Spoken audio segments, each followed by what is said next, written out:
everybody, thanks for joining me. In this video I wanted to tell you guys all about my Buxom customizable eyeshadow palette. I'm not 100% sure how long this option or this offering has been on the market, but I did recently see Lisa J do a video about this, and she's got an awesome channel here on YouTube. I hope you'll subscribe and check it out. She's got really informative reviews, and I just like hearing her take on stuff. She's a former MAC makeup artist, and I think she's just got a ton to offer to the YouTube beauty community. And she was sharing her palette, and I thought for $40 for 6 shades that you can choose yourself, plus the palette, I thought that seemed like a really good deal and something that I would just really get into. I love the idea of choosing all the shades, and I realized like you could look in your own collection, or you could buy a bunch of MAC singles and put together your own palette, or buy a bunch of Makeup Geek or Coastal Scents, you name it. I know it's not like unheard of to put various shadows together in some sort of palette that you've chosen yourself, but what really drew me into this was the fact that I'd never tried Buxom eyeshadows before, so it was something new to experiment with. I really liked the way in Lisa's video that, the quality of the palette appeared to be. It's nice and compact, and you can just at any given time have 6 different shades all in one. And this is a situation where I think on Sephora's website or Ulta's website you can browse all the shadows online. You could put this all together and order online,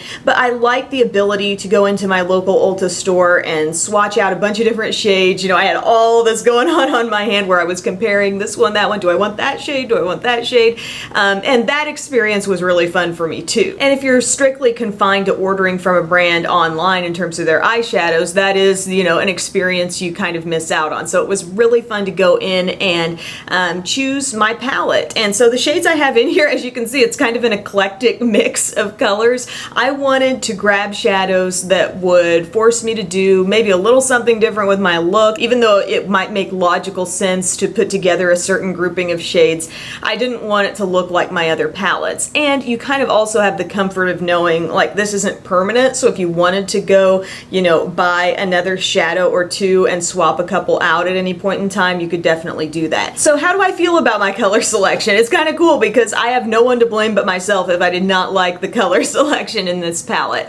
And I am really enjoying it. I feel like there are so many ways I can use this grouping of shades. I know in another video I was wearing like a pop of purple on the lower lash line. I can easily do an all matte look, and I have, and that's really pretty and natural looking. This was my kind of wild card shade at the end, this sort of teal duochrome color, because it has elements of this reddish brown that are beside it. When it's full on in the light it's looking very teal, but when it's not really hitting the light you can see a little bit of brown coming through. So I've worn that like all over the lid and up into the crease, and that's a fun kind of simple but different look. I can leave out the purples and just go with like gold and warm brown for a really summery, sunny type look. The quality of the shadows is really great. They feel super creamy, really nicely pigmented. I'm just as happy with my matte shades as I am with the more flashy, shimmery colors, and I swatched so many when I was in the store. So like my decision to include these particular shades,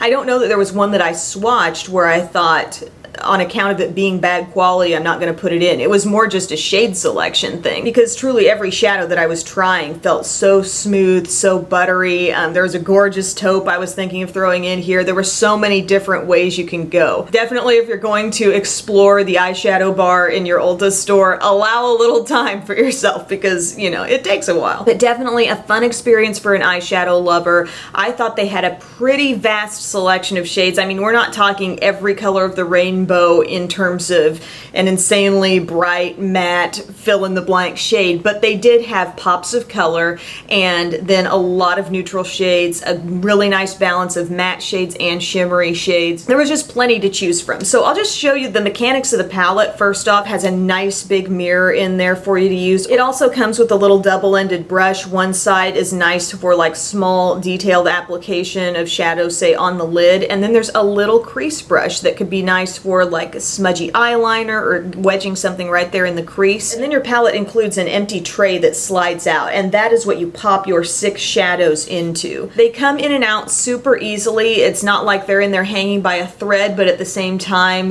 you're not having to struggle to pop them out, which I appreciate because I don't want to risk like breaking a powder shadow as I take one in and out. Because I was doing a lot of in and out, because for me to decide even how I wanted to place them in a row, like I kept changing it up. I was at home and I'm like, I like that shade next to that shade better. And it's an eyeshadow geek stream. Specific shades that I have, I got Cashmere Craving, which is a matte cream color. I got 24 karat Stilettos, and this is a really, you know, super metallic gold, has a lot of brightness to it, and I think maybe just the teeniest hint of a little green in this one, because they've got a different gold that's a little more muted. I got this matte shade called Spoiled Sexy, so a nice dusty rose. Wild Nights is a shimmery purple. No Faux is this really interesting shade that looks like a bright teal in direct lighting, and then when it's not, you can see a little bit of a reddish brown coming out. And then I thought I'd play off of that with a really warm reddish brown here with Filthy Rich. And this shade is matte as well, so I've got 1, 2, 3 mattes and 3 really bold shimmers. So if you do decide to try this, you know, you might be inspired by some of the shades I got, but I would say, you know, take a good look at some of the other palettes you own and try to use this opportunity to do something different than what you already have, you know? Go with maybe a few shades that you know are going to be like standard basics that you'll use all the time, but, you know, bring in some pops of color, because there are a lot of really good quality shades that are on the very natural, neutral side, and then some more flashy, fun shades too. So for today's look, I went with a very berry look on my eyes, so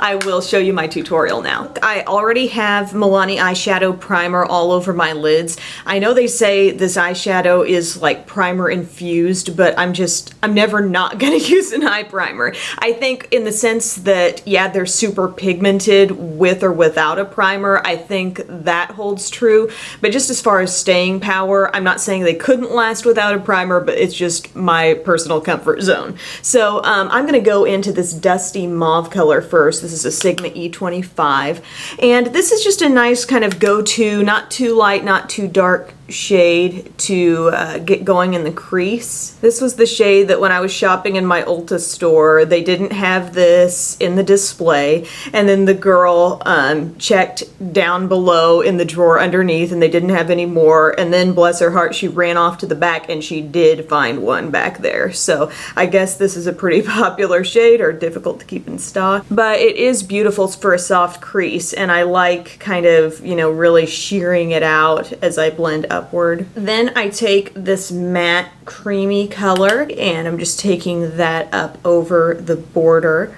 of the mauve and kind of using this shade as my under the brow highlight. Then I go into this deep warm brown, which I thought would be an interesting shade to have in this palette, just to kind of switch it up and not go with just like a cool dark plum or black or something like that. I thought this would be fun to see how it played along with, you know, the mauve colors, the purples, and so I'm just using this mainly in my outer corner just to deepen things up a bit there. Next up, I'm working with this pretty shimmery purple, and I'm going to apply that with my Sonia Kashuk small shadow brush, and I'll just pat it all over my lid.